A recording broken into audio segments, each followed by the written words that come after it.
Welcome to the changeover. I am Julian Price, a historian of the sport and, currently, a man whose laptop has decided to retire early, leaving me to rely entirely on my memory. And I am Marcus Thorne, back to help Julian navigate the chaos without his digital crutches. We are powered, as always, by secondserveaces.com. And I am Elena Cruz, the one who actually brought a notebook.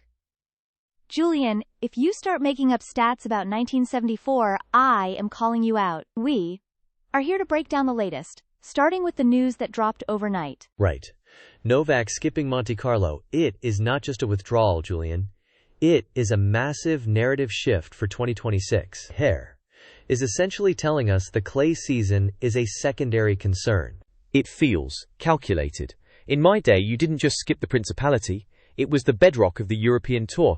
But perhaps he is prioritizing the long view. Exactly. Look, the data on his movement patterns on clay over the last 3 years suggests he is burning out before Roland Garros even starts. Skipping a Masters event isn't laziness, it's preservation. Is it preservation? Or is he just admitting the field has finally caught up to his baseline efficiency? Wait, really? You think it is about the field? I think it is about his knee and the sheer probability of him sustaining a deep run without a shortened schedule. I mean, Warrington is a gamble. If he shows up at Paris without the match rhythm, it could be disastrous. He is Novak. He doesn't need match rhythm the way we think he does. But speaking of rhythm, did you see what happened in Houston? Roman Baruchaga. 6-1. 6-1. That was a clinical result for the young star. Clinical? I haven't seen a performance that surgical on green clay in quite some time. It reminded me of... Don't say it. Don't say it was like the old days, Dad. I was going to say it reminded me of a young player actually hitting through the court rather than just pushing it back. He looked fearless.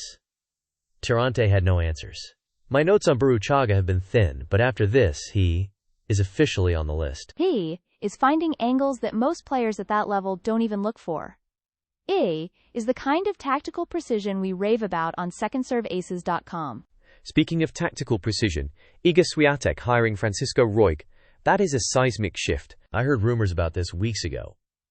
Bringing in the guy who helped Rafa dominate clay? That is not a subtle tweak. That is a total overhaul of her philosophy. Soma is necessary. Her forehand spin rate has been fluctuating. If Roig can standardize her contact point, the tour should be worried. Do you think she is trying to move away from the high-intensity grind? I think she is trying to find a way to win when she isn't playing her best tennis. That is what Roig brings. He is a stabilizer. Exactly. My spreadsheet on her service games showed a dip in second serve aggression. Maybe Roig is the one to fix that. It is a bold move, mid-season, or near enough. It shows a lack of sentimentality that I actually quite admire. Sentimentality doesn't win trophies, Julian. And if this works, she is going to be impossible to beat on the dirt. We'll see if the data backs that up in the next few weeks. Honestly, the tactical depth here is fascinating. It is. Now, if only I could remember where I put my notes, I might be able to give you a more coherent analysis of her backhand slice. They are on your laptop, Julian. The one that is currently a paperweight. Classic. Let's keep moving before he starts reciting the 1982 Wimbledon seedings from memory. So, speaking of pivots, did you see the news about Nick skipping the red dirt entirely? He's mapping out a straight line return to Wimbledon. A straight line to SW19. How very un-Nick of him.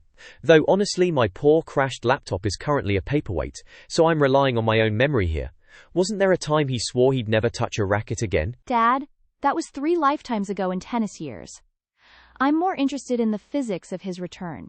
Grass is the only surface that forgives his specific serve +1 geometry.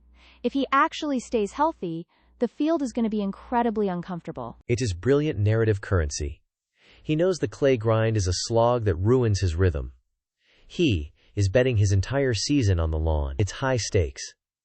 Which is exactly why secondserveaces.com is currently running a full breakdown on his movement efficiency. People need to see the numbers behind the flair, I suppose. But skipping the clay is a gamble.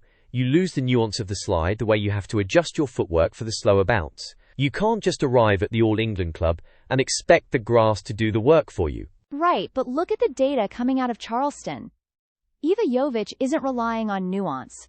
She's playing with such rigid technical discipline that it is almost clinical. is the antithesis of the Kyrgios approach. Jovic is the story of the month. I was watching her during the Charleston quarters. The way she handles the baseline pressure, it is like she is reading a script she wrote herself. It is not a script, Marcus. It is probability.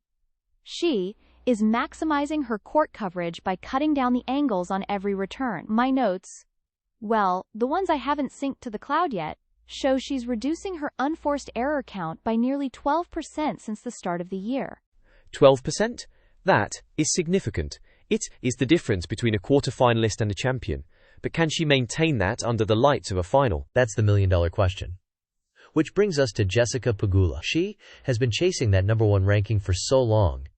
And with Knowles on board, it feels like she's finally trying to stop playing good enough tennis and start playing dominant tennis. She has finally stopped trying to outpower the heavy hitters. She is leaning into the tactical pivot. It is about forcing them to play her game, not the other way around.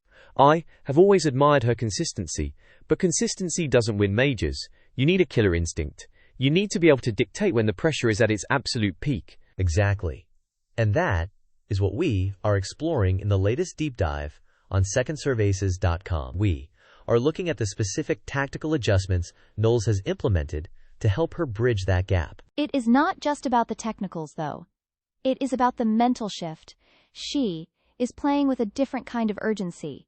It is refreshing, honestly. Well, if she pulls it off, the tour landscape changes entirely. It would be a fascinating bookend to the season. We will be watching it all unfold. And for those of you who want the full tactical breakdown, the kind that goes way beyond my Moleskine scribbles, head over to secondserveaces.com. Seriously, go read the articles. Julian needs the traffic to pay for a new laptop so he stops complaining about the press room coffee. I heard that. We are out of time, everyone. Thanks for listening to The Changeover.